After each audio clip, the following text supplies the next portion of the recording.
पंडित महामहोपाध्याय गोपीनाथ कविराज बहुत बड़े अध्यात्मवादी थे, बहुत बड़े विद्वान थे, शास्त्रों के, वाराणसी में रहते थे। अपने आरंभिक जीवन में अध्यात्म जिज्ञासा उनमें बहुत थी, इसलिए वाराणसी में जो महात्मा रहते थे, सिद्ध लोग रहते थे, उनके पास जा जाकर वह उनसे साक्षात्कार करते थे और उनकी कही गई बातें नोट करते थे डायरी में। उन्हें एक ऐसा व्यक्ति मिला जो बहुत युवा था, मेरे ख्याल में वो 27 वर्षों का होगा जहाँ तक मुझे याद आ रहा है। उन्होंने जैसा लिखा है उसके विषय में पता चला कि ज्ञानगंज में वो रहता है और उसको एक सिद्धि जन्म से मिली हुई है, पूर्व जन्म की साधना के कारण, कि वह अपने शरीर से निकल जाता है रात्रि में और जाकर विहार करता है ब्रह्मांड का। तो वह उनके पास गए और उनका साक्षात्कार लिया और नोट किया उसे, और वह छपा भी है। उसमें एक बड़ी विचित्र बात सामने उनकी आई जिसने उनको बड़ा विचलित कर दिया।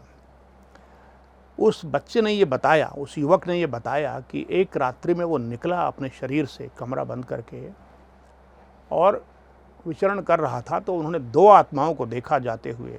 उनमें एक आत्मा थी एक बड़े प्रतिष्ठित संत की, वो नरक की ओर जा रहे थे और बहुत चित्कार करते हुए जा रहे थे, और दूसरी आत्मा एक ऐसी महिला की थी जिसकी छवि अच्छी नहीं थी। मेरे ख्याल में वो किसी वेश्या की तरफ निर्देश कर रहे थे। वो बड़ी प्रसन्नता के साथ स्वर्ग की ओर जा रही थी।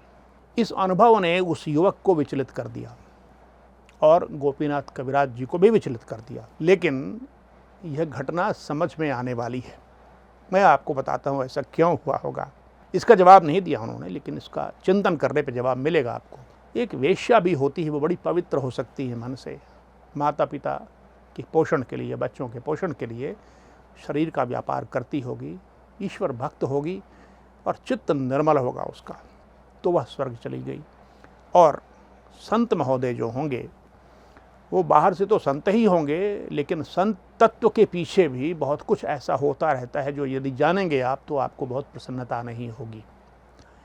एक तो असंत तत्व यह होता है कि ये चेले बहुत बनाते हैं, और जब आप किसी के गुरु बन गए, किसी ने आप पर अपनी निष्ठा डाल दी, तो आपका कर्तव्य है कि उसे मोक्ष के द्वार तक पहुंचाएं, या कम से कम अपनी ओर से आप प्रयास करें। अगर वो अपनी गलती से नहीं जाता है तो उसकी मर्जी, लेकिन आपने यदि प्रयास नहीं किया, उसको चेला बना के छोड़ दिया भटकने के लिए, तो ऐसे संत, मैं क्षमा के साथ कहना चाहता हूँ, वो विचार करें कि वो कहाँ जाएंगे, ईश्वर कहाँ उन्हें ले जाएगा। हरि शरणम।